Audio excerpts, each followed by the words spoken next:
Mr. Speaker, it was a clear, cool morning in America on September 11th, 8 years ago. The sun had risen, and people of the nation went to work. I was driving my Jeep to the courthouse in Texas, where I served as a judge at the time.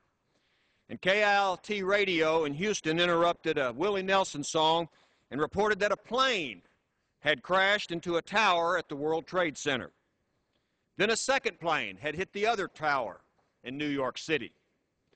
I, like many others on the road that day, pulled over to the side and listened intensely to the radio and heard about a third plane crashing somewhere in Pennsylvania, and yet a fourth plane deliberately hitting the Pentagon. They were from every state in the United States, 115 foreign countries of all races and nationalities. They were men and women and America's young people. At the end of the day, 2,819 people did not return home to the people that they loved. 343 were firefighters and paramedics. 23 were New York City police officers. 37 were Port Authority officers. And 125 were working for the military at the Pentagon. 266 others were passengers on airlines. These were the victims of the attack on America on September the 11th, 2011.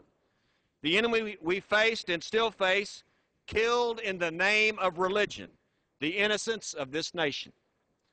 America is great because of people like the passengers on Flight 93 who called their loved ones and said goodbye and then said, "Let's roll."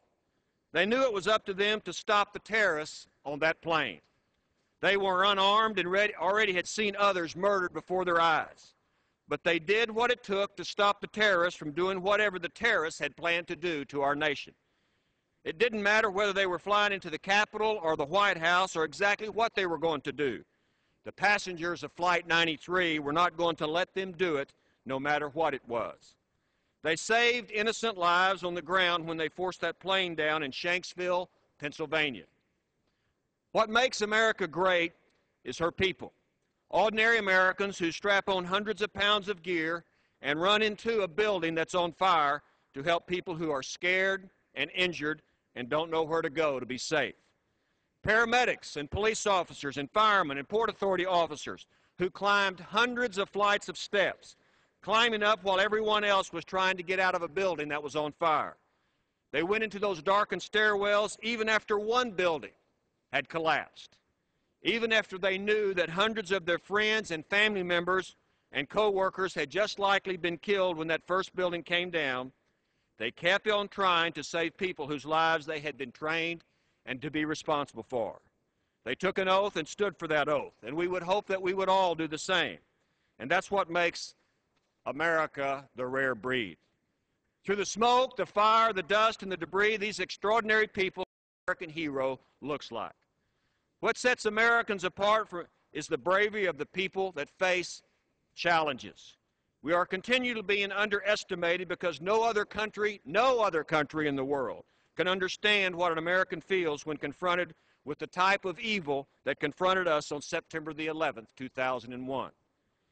At the end of the day on 2001, on September 11th, I, like most Americans, was mesmerized in front of the TV watching video of the attack on our nation. I noticed that when the planes hit the World Trade Center, thousands of people, good people, sought safety from the terror in the skies.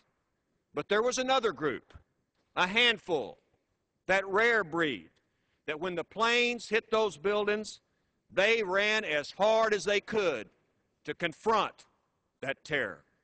Who were they? Well, they were the emergency medical technicians.